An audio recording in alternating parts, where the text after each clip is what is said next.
mais malheureusement derrière pour eux, une réaction stupide de Lichtsteiner a fait que les Lillois ont dû terminer une fois de plus le match à 10 et permis au Manceau de sauver l'honneur, mais encore une fois un match bien maîtrisé par le LOSC, tout au moins pendant 1 heure et quart, et victoire logique. Avec Nicolas Plestan qui porte les stigmates de cette partie engagée. Victoire 3-1 du LOSC face à cette équipe du Mans. On va retrouver Philippe avec Rudy Garcia, forcément déçu. Hein. Ouais, Rudy qui veut, je sais pas, je respecte. Rudy, vous voulez pas parler? Si, c'est la mauvaise série qui continue. Mais on savait que le mois de janvier, on pouvait être dans le dur, donc on y est, il n'y a pas d'inquiétude à avoir. Simplement, en première mi-temps, on n'était pas là, on est resté en Sarthe, ça c'est plus problématique. Est-ce que vous êtes inquiet, Rudy, non?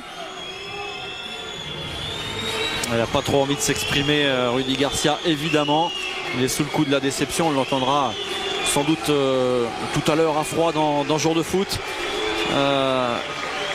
Et nous, on va peut-être plutôt écouter un Lillois dans quelques instants avec Philippe, parce que là, il y a des motifs de satisfaction du côté du LOSC ce soir, qui renoue avec la victoire ici au Stadium. Ouais, j'ai bien aimé comment dire, la tranquillité technique du LOSC ce soir, beaucoup de sérénité dans leur jeu et beaucoup de qualité technique. Je crois que c'est ce que Claude Puel souhaitait voir. Et cela a donné un bon match avec une entrée particulièrement remarquée de Rio Mavuba dans cet effectif lillois, à qui la victoire ce soir doit faire beaucoup de bien. Et voilà, on l'a vu, Rio Mavuba aux côtés de Nicolas Plestan regagner le tunnel du Stadium Nord de Villeneuve d'Ascq. Et on est dans ce tunnel. On va avoir dans quelques instants sans doute une réaction lilloise. Philippe? Ouais, je suis là, j'arrive. J'arrive, les gars.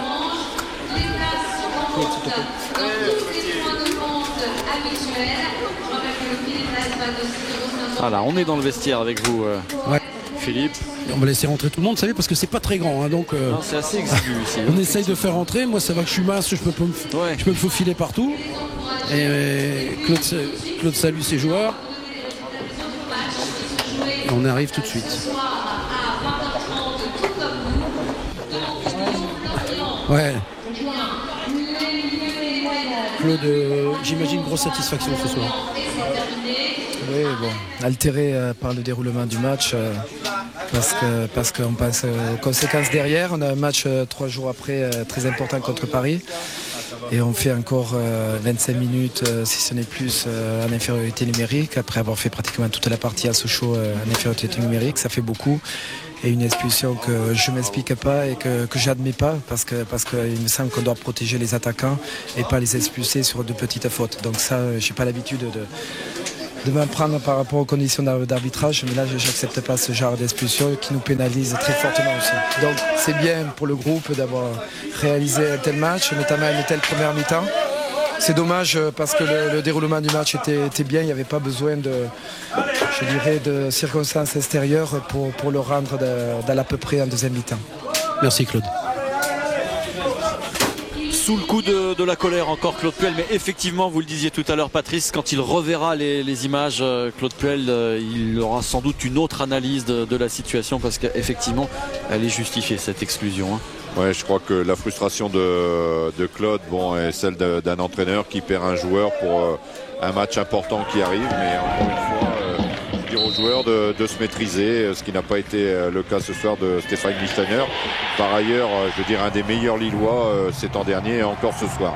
En revanche, il y en a un qui maîtrise bien, on l'a vu, c'est Yohan Cabaye, principalement sur ses coups francs. Il est vraiment irrésistible, le petit milieu de terrain récupérateur du LOSC. C'est lui qui avait doublé la mise pour son équipe en tout début de seconde période. Et puis le calvaire Manceau va se poursuivre avec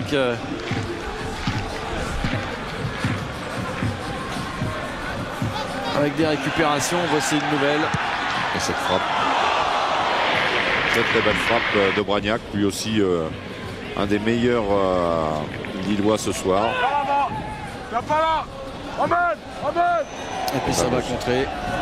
Voilà la faute de Stéphane Lichtsteiner. C'est vrai que Bacha blessé en rajoute peut-être un peu. Mais il y a bel et bien un gros coup sur le tibia. Effectivement, on voit un geste de Stéphane Lichtsteiner en retard.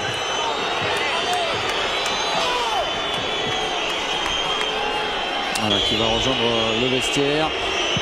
Occasion pour le pied gauche d'Hassan Yebda. Une première fois, c'était une première alerte sur les buts de Maliki. Pied droit d'Hassan Yebda. Yebda, on le retrouvera tout à l'heure pour un but. Entre temps, Lille aura inscrit un troisième but.